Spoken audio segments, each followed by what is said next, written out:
तर या होत्या आज महत्त्वाच्या या हेडलाईन्स. पण बुलेटिनची सुरुवात आपण करणार आहोत भारत चीन सीमेवरच्या वादावरून.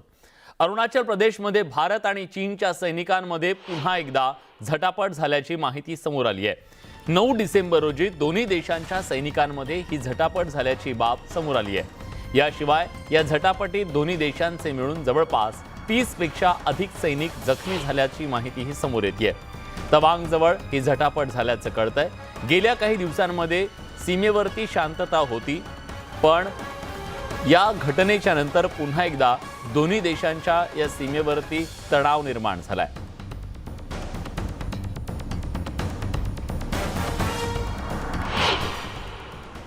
चीन और भारत के बीच में तवांग के इलाके में जो अभी वारदात हुई है, जहां पे चाइनीज कुछ ट्रुप्स ने इंडिया के अंदर इंकर्शन करने की कोशिश की और वहां पे इंडियन ट्रुप्स ने उनको रिटेलिएट किया, उनको चैलेंज किया और उनको वहां से भगाया. तो ये थोड़ी सी एक अजीब सी स्थिति पैदा हो सकती थी, जो एक बड़े छोटे युद्ध में भी तब्दील हो सकती थी. परंतु इमीडिएटली उसको डिफ्यूज किया गया और इमीडिएटली फ्लैग मीटिंग हुई चाइनीज ट्रुप कमांडर्स और इंडियन कमांडर्स के बीच में, और स्थिति अभी बिल्कुल नॉर्मल हो गई है. बार बार चाइना हमारे देश के अंदर घुसने की कोशिश करता है. 9 दिसंबर को भी यह हुआ था कि तवांग में अरुणाचल के बॉर्डर के ऊपर चीनी सैनिकों ने अंदर घुसने की कोशिश की और हमारे सैनिकों ने उन्हें पीछे धकेला है. और चाइना ये फिर से ना करे, इसके लिए कमांडर लेवल के टॉक्स हो रहे हैं, फ्लैग मीटिंग्स हो रहे हैं. अभी तो सिचुएशन शांत है, लेकिन जो सिचुएशन आगे चल रही है, जो बन रही है, जो टेंशन है बॉर्डर के ऊपर, इसका समाधान ये होना चाहिए. वरना चाइना को ये पता है कि भारत उसे मुंह तोड़ जवाब देगा और भारत अभी सुनने वाले देशों में से नहीं है. तो भारत पूरी तरीके से तैयार है. अब ये अभी पूरी खबर आई नहीं है, ये देखना है कि कितने लोग इंजर्ड हुए, ये किस लेवल का ये झड़प थी और चाइनीज़ कितने इसमें इंजर्ड हुए या मरे. ये हम समझते हैं, हम लोग को इंतज़ार करना चाहिए जब तक कि फॉरेन मिनिस्ट्री इस बारे में या डिफेंस मिनिस्ट्री का कोई स्टेटमेंट नहीं आता है.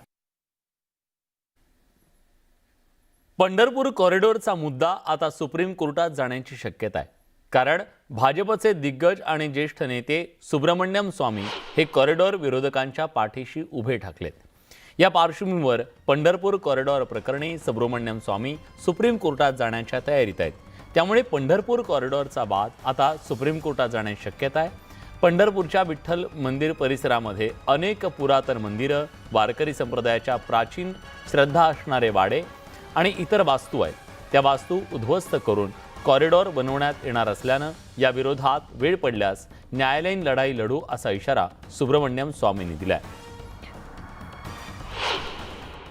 मंदिर के भक्त हैं, उनसे कहते हैं थोड़ा और सब्र कर लो, परंतु विजय होना निश्चित है.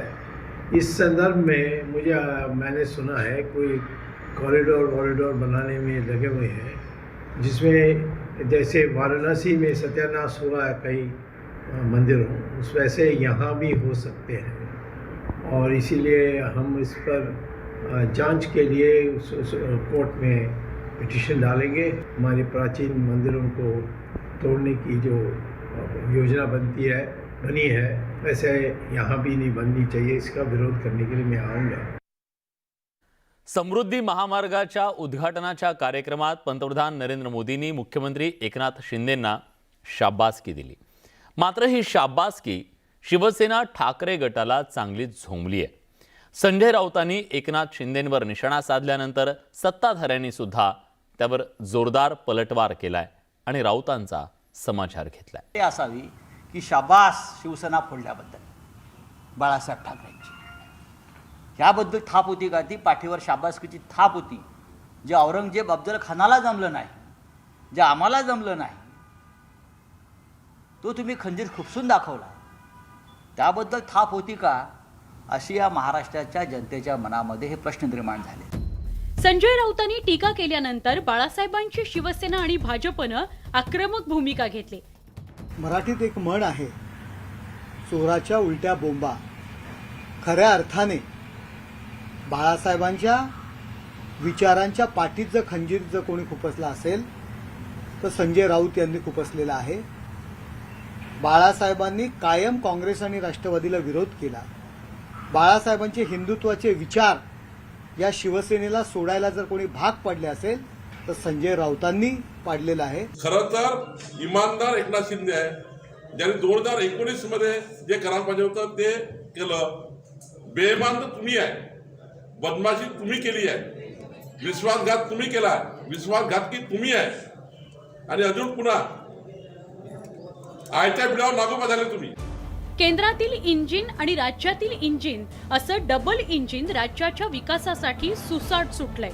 त्याचीच प्रचिती समृद्धीच्या लोकार्पण प्रसंगीही आली आणि त्यामुळेच मुख्यमंत्री एकनाथ शिंदेंचं पंतप्रधान नरेंद्र मोदींनी कौतुक केलं आणि हेच कौतुक शिवसेना ठाकरे गटाच्या पचनी पडत नसल्याचं दिसून येत आहे. Bureau report, news 18 Lokmat. यानंतर बातमी दिल्लीतून आहे. निवडणूक आयोगामध्ये शिंदे विरुद्ध ठाकरे अशी लढाई सुरू आहे. धनुष्यबाण चिन्हासाठी ही लढाई सुरू आहे. पहिला युक्तिवाद यातला फक्त 5 ते 60 मिनिटं पार पडला. धनुष्यबाण चिन्हासाठी पुढील सुनावणी आता 5 जानेवारीला होणार आहे. मूळ दस्तऐवजाची छाननी व्हावी यासाठी वेळ देण्यात आला असल्याची माहिती शिवसेनेचे सचिव अनिल देसाईंनी दिली. कोर्टात किती खरे आणि किती खोटे प्रतिज्ञापत्र दाखल केले हे स्पष्ट व्हावं यासाठी जानेवारीत ही सुनावणी पार पडणार आहे. धनुष्यबाण कोणाचा याबाबत इतरही काही अर्ज दाखल झाले असून त्यावरही 5 जानेवारीला सुनावणी होणार आहे.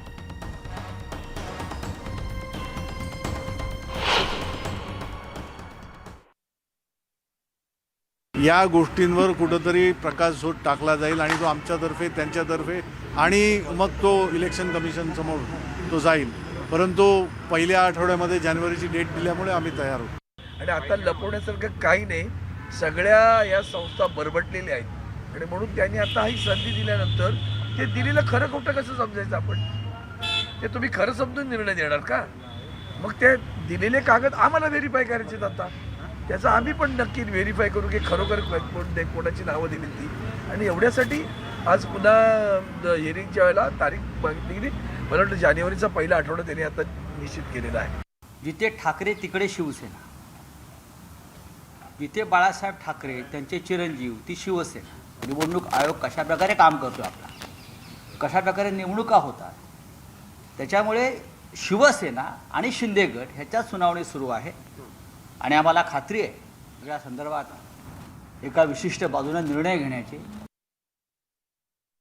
केंद्रीय निवडणूक आयोगानं शिवसेनेच्या दोन्ही गटांना 2 नावं दिली. दोन्ही नावांमध्ये शिवसेना हे नाव असलं तरी उद्धव ठाकरेंच्या शिवसेनेला 2 गट मान्य नसल्याचं दिसतंय. जिथं ठाकरे तिथं शिवसेना असं खासदार संजय राऊत म्हणाले. शिंदेंच्या बाजूला गट म्हणा पण उद्धव ठाकरेंचा गट म्हणू नका असं संजय राऊतांचं म्हणणं आहे. धनुष्यबाण आणि शिवसेना हे नाव ठाकरेंचं असल्याचंही त्यांनी सांगितलं. ठाकरे गट म्हटल्यानं संजय राऊत एक प्रकारे चिडल्याचं दिसतंय. शिवसेना हे नाव आणि धनुष्यबाण हे चिन्ह गोठवल्यानंतरही शिवसेना त्यावरचा दावा सोडायला तयार नाही हे यातून स्पष्ट दिसतंय. संजय राऊत नेमकं काय म्हणाले ऐका.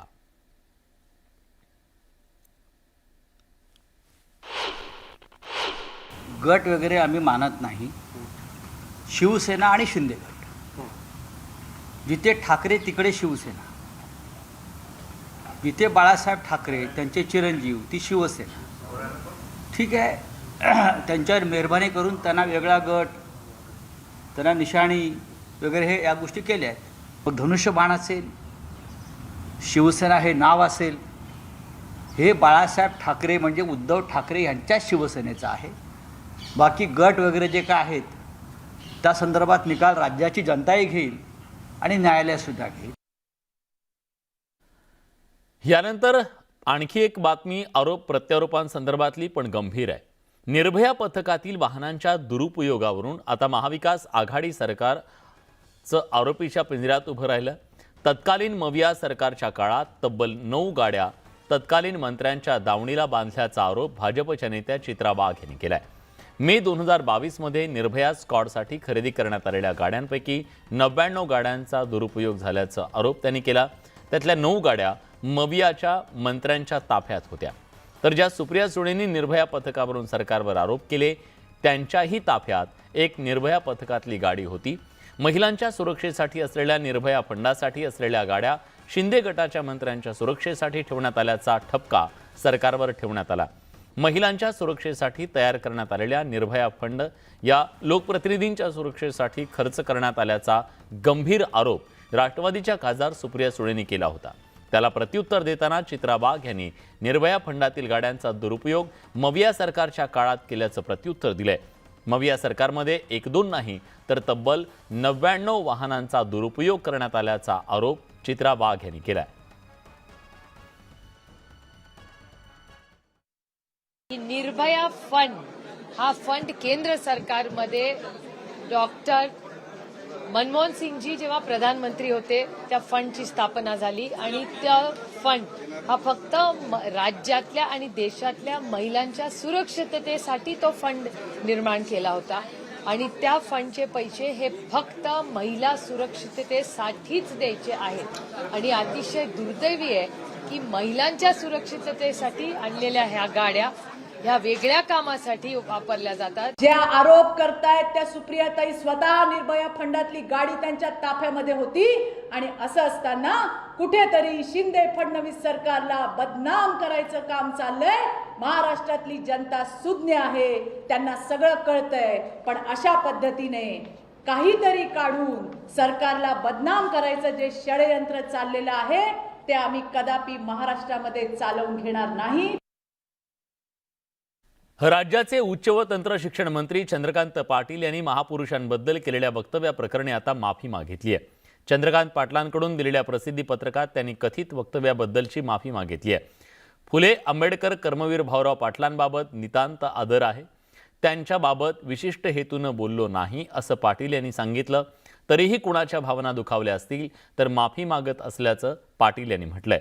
शिवाय शाईफेक प्रकरणातील आरोपींवरचे गंभीर गुन्हे मागे घेण्याची विनंतीही त्यांनी केली आहे. शिवाय या प्रकरणातील निलंबित पोलिसांवरची निर्मलाची कारवाई मागे घेण्याची मागणी त्यांनी गृहमंत्र्यांकडे केली आहे. दुसरीकडे शाईफेक प्रकरणावरही त्यांनी पडदा टाकत असल्याचं जाहीर केलंय.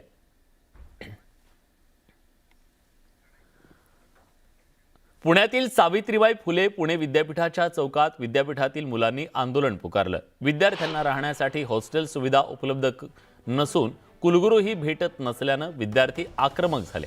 या कारणावरून विद्यार्थ्यांनी गेट बंद करून रस्ता अडवला.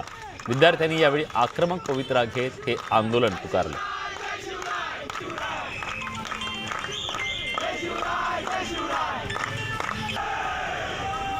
चंद्रकांत फुंदे आपले प्रतिनिधी आता आपल्यासोबत आहेत. चंद्रकांत, काय म्हणणं आहे या सगळ्या विद्यार्थ्यांचं? आत्ताची स्थिती काय तिथली? आपल्याला माहिती आहे पुणे विद्यापीठात बरेचसे विद्यार्थी हे पॅरासाइट म्हणून राहतात. पॅरासाइट ही आपण पहिल्यांदा संकल्पना समजून सांगूया. एका रूम मध्ये समजा 2 लिगल स्टुडंट असतील म्हणजे ज्यांचं ऍडमिशन आहे, तर त्याच रूम मध्ये 2 त्यांचे गेस्ट म्हणून किंवा पॅरासाइट म्हणून इलिगल ज्याला आपण म्हणू, पण ती त्यांची गरज असते. म्हणजे एमपीएससी करणारे असतात किंवा तिथं दुसऱ्या कोर्सला असतात, पण त्यांना हॉस्टेलला ऍडमिशन मिळत नाही म्हणून ते ऍडजस्टमेंट म्हणून राहतात. त्या सगळ्या मुलांना विद्यापीठाने बायोमेट्रिक पद्धत आणली त्या हॉस्टेल नंबर 8ला. त्यामुळे जवळपास 60-70 विद्यार्थी आज रस्त्यावर आले. त्यांना हॉस्टेलमध्ये प्रवेश बंदी केली म्हणून हे सगळे विद्यार्थी रस्त्यावर उतरलेत आणि तिथं आंदोलन करतात. त्यांची घोषणाबाजी ही जे हॉस्टेल आमच्या बापाचं नाही कुणाच्या बापाचं, हीच त्यांची टॅगलाईन आहे. हॉस्टेल मुलांसाठी आहे, तुम्ही आम्हाला प्रवेश बंदी का करता? आम्ही या विद्यापीठाचे विद्यार्थी आहोत, आम्हाला हॉस्टेल मिळालं नाही ही आमची अडचण नाही. हॉस्टेलला जागा तेवढं उपलब्ध करून द्या, मग आम्ही तिथे राहतो. आम्ही गरज म्हणून राहतो त्या हॉस्टेलमध्ये, पॅरासाइट म्हणून, हाऊस म्हणून राहत नाही. त्यामुळे विद्यापीठाची अडचण विद्यापीठ प्रशासनाने समजून घेतली पाहिजे.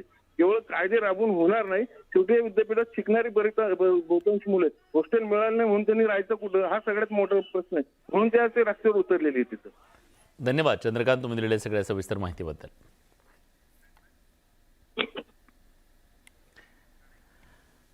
राज्यपाल भगतसिंग कोश्यारींनी अखेर त्या वादग्रस्त वक्तव्याच्या संदर्भातला खुलासा केलाय. कोश्यारींनी केंद्रीय गृहमंत्र्यांना एक पत्र पाठवून आपली भूमिका विशद केली आहे. विरोधकांनी आक्रमक भूमिका घेतल्यानंतर राज्यपालांनी केंद्रासमोर आपली ही बाजू मांडली आहे. पाहूया या संदर्भातला खास रिपोर्ट. छत्रपती शिवाजी महाराजांविषयी वादग्रस्त वक्तव्यामुळे अडचणीत सापडलेल्या राज्यपालांनी आता सारवासारव सुरू केली आहे. भगतसिंग कोश्यारी यांनी केंद्रीय गृहमंत्र्यांना एक पत्र पाठवलंय. त्यामध्ये त्यांनी या वादावर आपली भूमिका स्पष्ट केली आहे. महापुरुषांच्या अनादराची स्वप्नातही कल्पना करू शकत नाही. वर्तमानातील कर्तव्यशील व्यक्तींचा आदर्श सांगणं म्हणजे महापुरुषांचा अपमान नव्हे, असं स्पष्टीकरण त्यांनी अमित शहांना लिहिलेल्या पत्रात दिलंय. तसंच कोश्यारींनी शिवनेरी, सिंहगड, रायगड, प्रतापगड, सिंदखेड राजासारख्या पवित्र स्थळांना दिलेल्या भेटीचा दाखला या पत्रात दिलाय. राज्यपालांच्या या पत्रावर विरोधकांनी टीका केली आहे. केवळ आणि केवळ आता विरोधकांनी त्यांच्याविरुद्ध आवाज उठवला. माननीय पंतप्रधान साहेब असतील, माननीय गृहमंत्री अमित शाह साहेब असतील, यांनी त्यांची कदाचित कानटोचणी केलेली असेल आणि म्हणून कुठेतरी सारवासारव करून पश्चाताप मला झाला किंवा म्हणा मी तसं बोललो, माझा बोलण्याचा उद्देश नव्हता, अशा पद्धतीचं सांगण्याचं जे ढोंगीपणा जो आहे तो योग्य आहे असं मला वाटत नाही. त्यांनी जी चूक केली त्याचं एकच पापक्षालन करावं लागेल त्यांना की त्याने महाराष्ट्रातून राजीनामा देऊन निघून जाणं. एकीकडे विरोधकांनी राज्यपालांच्या वक्तव्यावरून रान पेटवलंय, तर दुसरीकडे सत्ताधाऱ्यांकडून राज्यपालांची बाजू सावरण्याचा प्रयत्न केला जातोय. मी छत्रपती शिवरायाच्या जीवनावर काय काय केलं 2.5 वर्ष हे त्यांनी सांगितलं आहे. मी कसा त्या ठिकाणी अपमान करू शकतो? भाषण बोलताना योग्य नव्हतं हे त्यांनी मान्य केलं आहे त्या ठिकाणी. पण आता विरोधकांनी त्या विषयावर त्यांचा अधिकार आहे. तुम्ही राज्यपालाचे 2.5 वर्ष बघा, त्यामध्ये त्यांच्या प्रत्येक दिवसाच्या कार्यक्रमात छत्रपती शिवराय. औरंगाबादच्या डॉक्टर बाबासाहेब आंबेडकर मराठवाडा विद्यापीठ पदवीदान समारंभात राज्यपाल भगतसिंग कोश्यारींनी वादग्रस्त वक्तव्य केलं होतं. त्यानंतर राज्यात कोश्यारींविरोधात संतापाची लाट उसळली. विरोधी पक्षांसह विविध राजकीय संघटनांनी रस्त्यावर उतरून राज्यपालांविरोधात आंदोलनं केली. तर सत्ताधारी भाजपची या मुद्द्यावरून चांगलीच कोंडी झाली आहे. या सगळ्या घटनाक्रमाच्या पार्श्वभूमीवर आता राज्यपालांनी केंद्रीय गृहमंत्र्यांना पत्र पाठवलंय आणि आपली बाजू मांडली आहे. Bureau report, news 18 Lokmat. Bhajap आमदार नितेश राणे हे कायम त्यांच्या आक्रमक स्वभाव आणि विविध वादग्रस्त वक्तव्यांमुळे चर्चेत असतात. तशातच नितेश राणेंचं आणखी एक धक्कादायक विधान समोर आलंय. जर माझ्या विचारांचा सरपंच निवडून आला नाही तर मी तुमच्या गावाला निधी देणार नाही, अशी थेट धमकीच त्यांनी गावकऱ्यांना दिली आहे.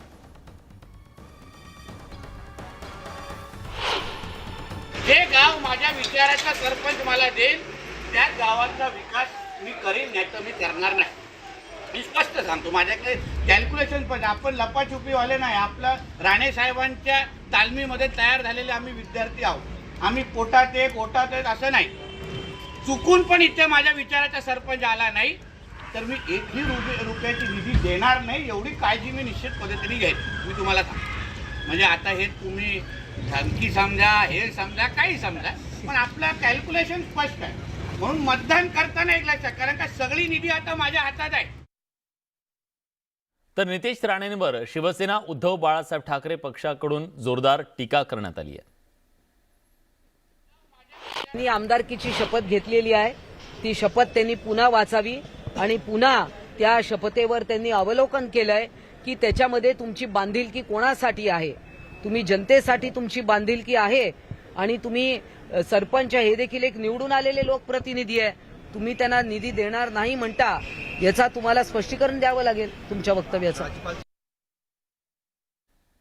तिकडे सोमवारी गोपीनाथ गडावर गोपीनाथ मुंडेंच्या जयंतीनिमित्तानं पंकजा मुंडेंनी आधी मौन व्रत धारण केलं. त्यानंतर सोशल मीडियातून संवाद साधताना त्यांनी आपल्या वडिलांच्या आठवणी सांगितल्या. महत्त्वपूर्ण मुद्द्यांना हात घालताना आपण कुणासमोरही झुकणार नाही याचा देखील पुनरुच्चार केला. पंकजा मुंडेंचा गोपीनाथ गडावरून एल्गार, पक्षांतर्गत कोंडीवर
असलेल्या पुरोगामी विचारांच्या महाराष्ट्रामध्ये आज हे चित्र पाहून माझं मन खिन्न झालं. आता कोणी महापुरुषांविषयी बोलायचा अधिकार आहे, पण वाईट बोलायचा अधिकार नाही. आपण होतो का त्या काळात जिवंत? आपल्याला माहित होतं का तलवारीला धार कशी द्यायचे, युद्ध कसं करायचे, स्वतःच्या अंगावर घाव कसे झेलायचे, कसे तह करायचे, कसे जिंकायचे, कसे राहायचे, हे संघर्ष त्यांनी जो पेलला ते बघायला आपण नव्हतो. त्यामुळे त्या संघर्षाविषयी सन्मान करता येत नसेल तर त्या संघर्षाची थट्टा सुद्धा आपल्याला करता येते. पंकजा मुंडेंनी कार्यकर्त्यांसमोर मनातली घुसमट जाहीर केली असली तरी कोणताही संघर्ष करण्याच्या त्या मनस्थितीत नाही.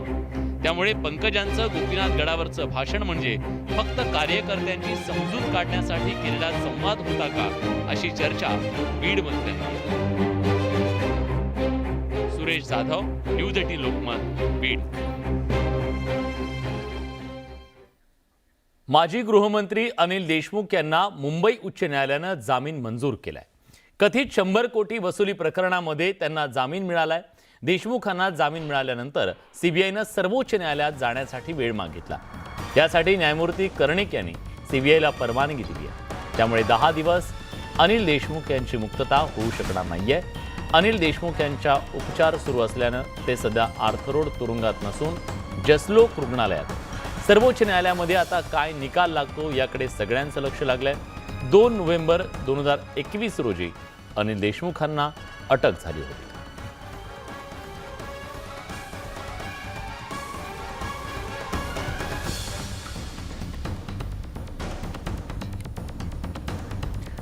अनिल देशमुखांना जामीन मंजूर झाल्यानंतर राजकीय प्रतिक्रिया उमटल्यात, जाणून घेऊयात. आनंदाची बातमी आहे, कारण अनेक दिवस या निर्णयाची खरं तर प्रतीक्षा होती आणि ही खरोखर आनंदाची बातमी आपण दिली. त्या ठिकाणी 13 महिने त्यांना किती त्रास झाला, म्हणजे ज्याप्रमाणे म्हणजे मुद्दामध्ये टाकण्यात आलं आणि न्यायपालिकेने सुद्धा त्या ठिकाणी ईडीला झाडलं होतं, हे तुम्ही कशाला करता म्हणून. तरी पण त्या ठिकाणी त्यांनी हटकून हे केलं. पण हा एक डाव त्या ठिकाणी ह्या सत्ताधाऱ्यांचं त्या ठिकाणी असा आहे की सगळ्यांना आत टाकायचं आणि सगळ्यांना हे करा. पण त्यांना हे समजत नाही की त्याच्यामुळे जितके जेलमध्ये जातील तितकं वातावरण त्या ठिकाणी त्यांच्या अगेन्स्टमध्ये येईल आणि लोकांचं वातावरण चांगलं होईल. मी मागच्या वेळी सांगितलं की कोर्टाला जेव्हा जेव्हा वाटतं तेव्हा तेव्हा कोर्ट निर्णय करतं. कोर्टाला जेव्हा वाटलं की अनिल देशमुखाच्या प्रकरणामध्ये जे काही पुरावे, जे काही बाबी त्या काळात अनिल देशमुखाकडनं पाहिजे होत्या त्या मिळाल्या असतील आणि मग कोर्ट ज्यावेळी निर्णय करतं जमानत तर जमानत. कोर्ट कधी असा निर्णय करत नाही कोणाच्या म्हणण्यावर की त्यांना जेलमध्ये टाका, त्यांना जेलमधून काढा. खरं तर तेव्हा त्या केसची स्थिती काय आहे याच्यावर निर्णय होतो. त्यामुळे त्यांना जमानत मंजूर झाली असेल तर कोर्टाने केली. राष्ट्रवादी काँग्रेसचे नेते एकनाथ खडसे आणि पाणीपुरवठा मंत्री गुलाबराव पाटील यांच्यात सध्या चांगलाच कलगीतुरा रंगलाय. गुलाबराव पाटलांनी कव्वालीतून खडसेंवर टीका केली आहे. पाहूया या 2 राजकीय नेत्यांमधला हा कव्वालीचा सामना. आज जवानी परितराने वाले कल पछताएगा, चढ़ता सूरज धीरे धीरे ढलता है ढल जाएगा. पट्टीच्या कव्वाल प्रमाणे मंत्री गुलाबराव पाटील यांचे सूर ढल जाएगा. या कव्वालीचा रोग खडसेंकडे असल्याची चर्चा. ये सरार पानी है 4 रोज की मेहमान तेरी जिंदगानी है. याला निमित्त ठरलंय जळगाव दूध संघ निवडणुकीचा निकाल. याच निवडणुकीत खडसेंच्या बालेकिल्ल्याला शिंदेगड भाजपनं लावला सुरुंग. त्याच दिवशी एका कार्यक्रमात गुलाबरावांच्या कव्वालीचे सूर घुमले.